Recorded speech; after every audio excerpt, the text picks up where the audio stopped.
আধুনিক অনুসন্ধান, আন্তর্জাতিক গ্যাস ও ওয়েল কনসোর্টিয়ামদের অংশগ্রহণ নিশ্চিতকরণ, বহুমুখী গবেষণার মাধ্যমে ভূগর্ভস্থ মজুদদের আধুনিক হিসাব, স্থানীয় জনগণের স্বার্থকে অগ্রাধিকার দিয়ে পরিবেশ বান্ধব কৌশল গ্রহণ। এই এলাকাকে গবেষণা ভিত্তিক ইতিহাস পর্যটনের একটি গন্তব্যে রূপান্তর।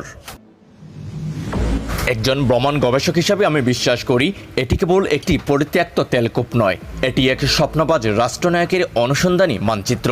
এটি এক জাতির হারিয়ে ফেলা সম্ভাবনার দলিল এবং একটি গ্রামের নীরব অপেক্ষার প্রতীক।